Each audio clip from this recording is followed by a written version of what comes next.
अपने पसंदीदा मौजू पर शोज़ देखने के लिए लाइक और सब्सक्राइब करना ना भूलिएगा और बेल बटन पर क्लिक कीजिएगा।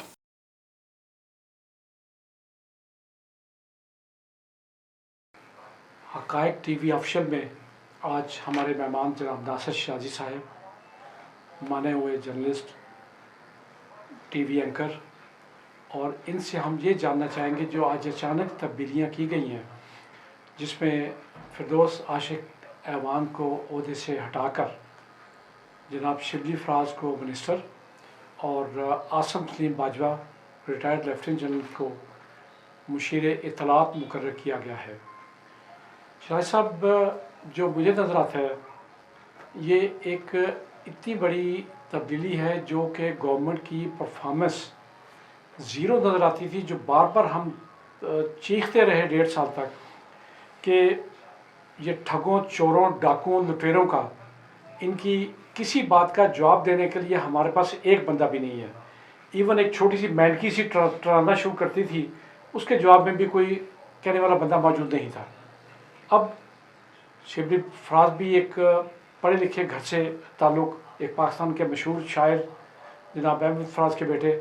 और उनके साथ आसम सलीम बाजवा जैसी भारी भरकम शख्सियत, जिसके बारे में जब जो DG/ISPR थे,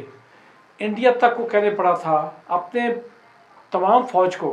कि अगर कुछ सीखना है तो आसम सलीम बाजवा से सीखें कि कोई केस किस तरह पेश किया जाता है, किस तरह प्रोजेक्शन की जाती है किसी बात की। आप इस तब्दीली के बारे में क्या कहते हैं? एहसान टॉली साहब, बहुत बहुत शुक्रिया। देखिए, फिरदौस आशिक ऐवान जो मुशीर इत्तलात बराए वज़ीर आज़म थी, उनको तब्दील करने के हवाले से मैंने आज से 15-20 रोज़ पहले अपने कॉलम में ज़िक्र कर दिया था कि उनका चल-चलाव है, उनसे ये ज़िम्मेदारियाँ वापस ली जा रही हैं। और इस हवाले से जो सबसे अहम बात थी वो ये थी कि हुकूमत पाकिस्तान मजमूई तौर पे और वज़ीर आज़म इमरान खान बिलखुसूस उनकी परफॉर्मेंस से बहुत ज़्यादा मुतमईन नहीं थे। फिरदौस आशिक ऐवान ने जब तहरीक इंसाफ में शमूलियत की तो इससे पहले वो और कई घर देख चुकी थीं, कई सियासी जमातों में रह चुकी थीं, उनके पास वज़ारत इत्तलात का तजर्बा भी था, लेकिन मैं समझता हूँ उस तजर्बे में कोई ख़ास कारनामा वो अंजाम नहीं दे सकी थीं। और तहरीक इंसाफ ज्वाइन करने के बाद जब से वो इस पार्टी की और हुकूमत की तर्जुमान बनी थीं, उनकी परफॉर्मेंस के आगे बेशुमार क्वेश्चन मार्क थे। कुछ वाक़यात ऐसे भी रिपोर्ट हुए जिसमें उन्होंने गैर पार्लिमानी ज़ुबान इस्तेमाल की, जिस पर बहुत ज़्यादा रिएक्शन आया जनरल पब्लिक की तरफ से भी, और तहरीक इंसाफ के अपने जो लीडर हैं उनकी जानिब से भी उसको नापसंदीदगी की नज़र से देखा जा रहा था। एक स्टेज तो ऐसी आ गई थी कि वो वज़ीर आज़म के बाद तहरीक इंसाफ में सबसे ज़्यादा अपने आप को इम्पोर्टेंट ख्याल करती थीं, बल्कि रवैये में डिप्टी प्राइम मिनिस्टरशिप भी झलकने लग गई थी। ये तमाम बातें ऐसे वक्त में हो रही थीं जब पाकिस्तान तहरीक इंसाफ को, हुकूमत को बहुत ज़्यादा क्रिटिसिज्म का सामना था और उनके बेहतर और मौसर दिफा के लिए एक इंतहाई जहांदीदा, डिसेंट और सुलझे हुई शख्सियत की ज़रूरत महसूस की जा रही थी। बदकिस्मती ये है कि फिरदौस आशिक ऐवान अपने आप को एक अवामी रहनुमा के तौर पे पेश करने लग गई थीं। उनकी गुफ्तगू में भी अवामी रंग ज़्यादा था, शाइस्तगी का अंसर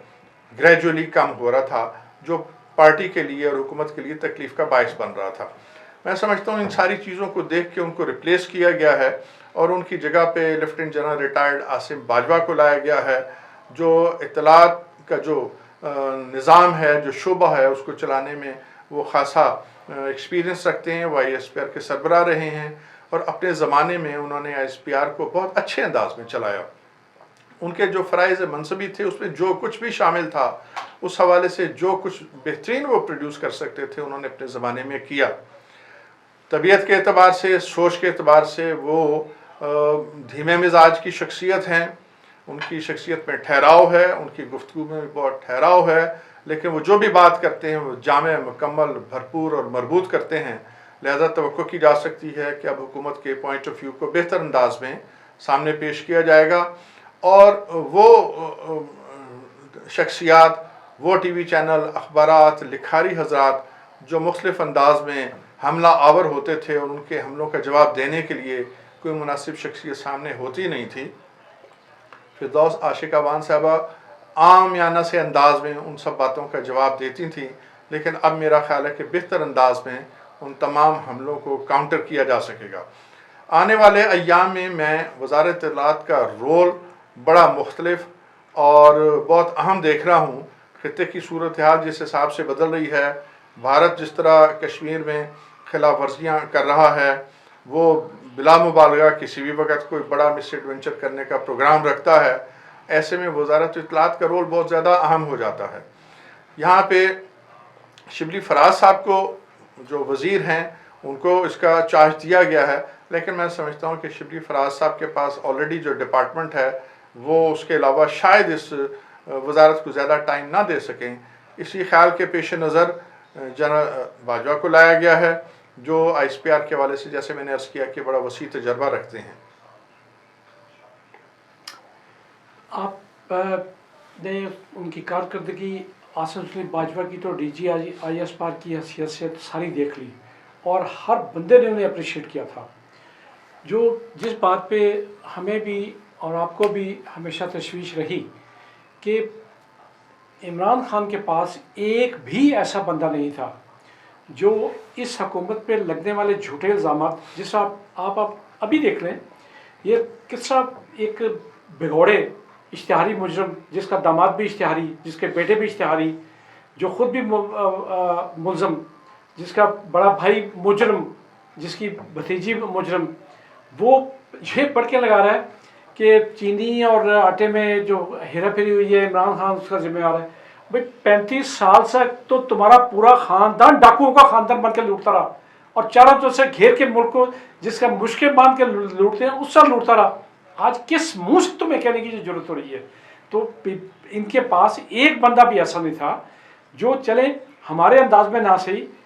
اپنے انداز میں جواب دے سکتا۔ وہ جو میں بار بار کہتا رہا ہوں، مختلف چینلز پہ بھی کہتا رہا ہوں کہ یہ لوگ جو آتے تھے وہ اپنی اگلی حکومت میں نوکریاں پکی کرنے آتے تھے،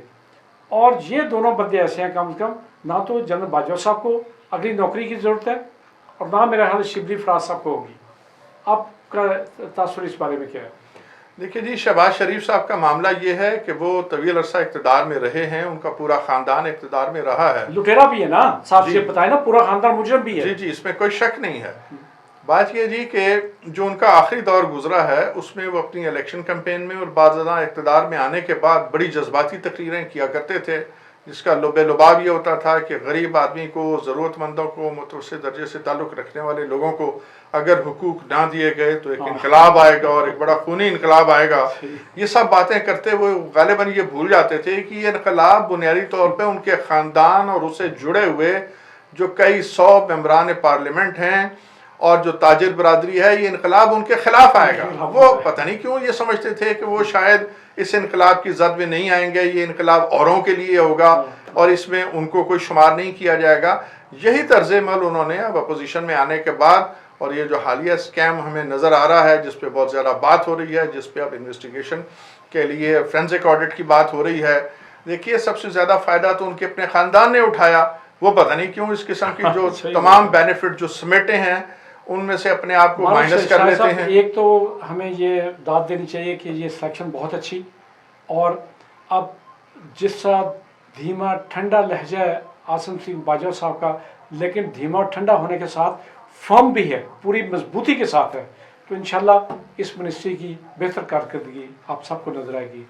بہت شکریہ شاہد صاحب آپ کا، ٹائم چونکہ کم ہوتا ہے اس لیے ہم بہت لمبی بات کر نہیں سکتے۔ اللہ حافظ،